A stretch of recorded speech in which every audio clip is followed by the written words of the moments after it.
Halo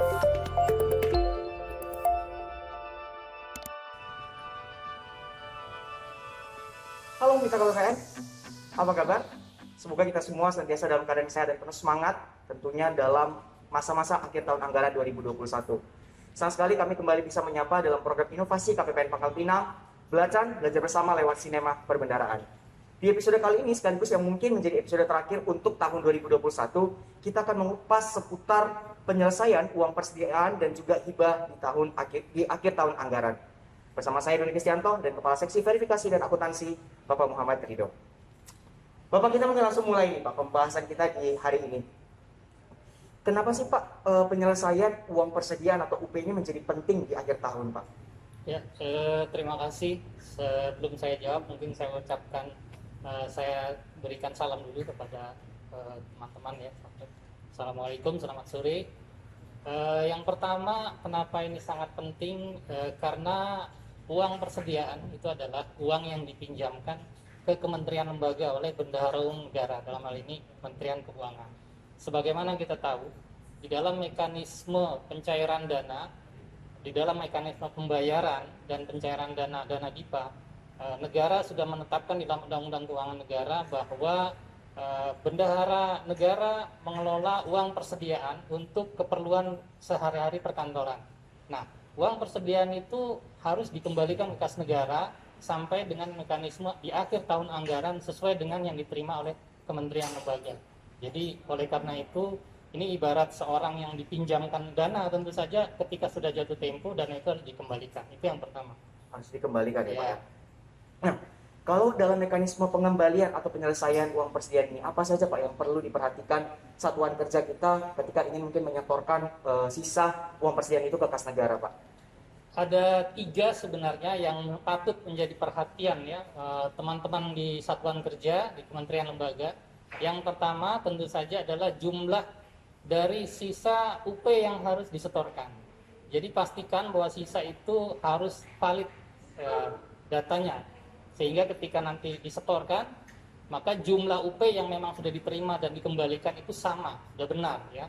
Nah, salah satu mekanisme yang harus dilakukan oleh kementerian lembaga Satker dalam hal ini adalah mencocokkan tentu saja dengan catatan yang dimiliki oleh BUN atau kuasa BUN, dalam hal ini KPPN ya. Kita punya catatan, dan catatan itu biasanya kita permudah dengan kita rilis di berbagai aplikasi platform kita, contohnya di Omspan ya, itu bisa dijadikan sebagai referensi untuk memastikan berapa sisa UP yang harus disetorkan oleh Satker. Itu yang pertama. Yang kedua, pastikan bahwa tidak lewat tanggal, karena penyetoran UP ini berdasarkan amanat dari Dirjen Perbendaraan tentang langkah-langkah akhir tahun anggaran, dikatakan paling lambat tanggal 31 Desember tahun 2021. Artinya tidak boleh lewat ya. Ketika lewat tanggal itu artinya terlambat, dan tentu saja nanti dikhawatirkan akan mendapatkan sanksi. Kemudian yang terakhir yang tidak kalah pentingnya adalah pastikan bahwa penyetoran itu dengan akun yang tepat ya. Misalnya UP, pengembalian UP rupiah murni itu akunnya 8151 kali. 111. Itu yang rupiah murni. Kalau untuk UP yang PNBP 815113. Kemudian untuk pengembalian TUP itu akunnya adalah 815511. Untuk rupiah murni ya Pak? Ya, untuk rupiah murni. Dan yang PNBP-nya 815513. Jadi mudah membedakannya. Lebih kurang itu. Oke Pak. Kalau tadi kan disinggung batas terakhir Pak, itu sekali lagi kita tegaskan mungkin yang paling lambat 31 Desember 2021.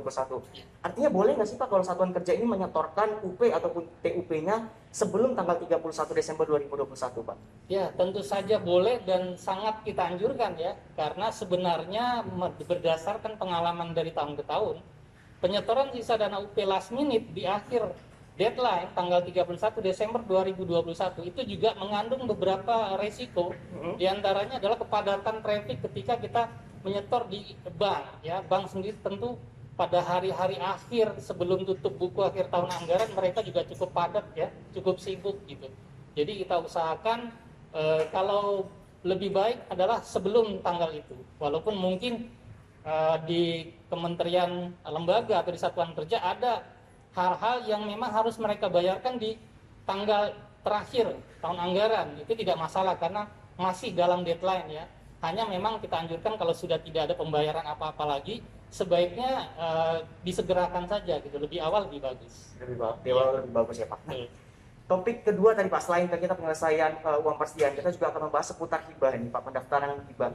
Ada nggak sih Pak deadline yang perlu diketahui satuan kerja kita ini dalam pendaftaran hibah di akhir tahun anggaran 2021 ini Pak? Ya, untuk hibah sebagaimana perdirjen tentang LLAT juga dikatakan deadline-nya adalah untuk mendaftarkan atau meregistrasi hibah dalam bentuk barang, jasa, dan surat berharga itu paling lambat tanggal 27 Desember. Untuk hibah dalam negeri itu ke Kanwil Direktorat Jenderal Perbendaharaan. Untuk hibah luar negeri tentu ke kantor pusat ya, mekanismenya agak sedikit berbeda, itu ke Direktorat Jenderal Pengelolaan Pembiayaan dan Risiko DJPPR. Jadi paling lambat deadline-nya tanggal 27 Desember itu sudah harus didaftarkan ke Kanwil. Sudah harus didaftarkan Kanwil, berarti deadline-nya sudah dekat ya Pak, kurang lebih berapa hari lagi nih Pak? Ya, kalau kita hitung dari sekarang tanggal 23 sekitar lebih kurang 4 hari ke depan. Untuk agar supaya satker kita ini lancar Pak dalam mendaftarkan register hibah mereka atas barang, jasa maupun surat berharga ini Pak. Apa yang perlu mereka perhatikan supaya mungkin tidak ada penolakan lagi dan bisa langsung diterbitkan Pak nomor register hibah mereka Pak? Ya.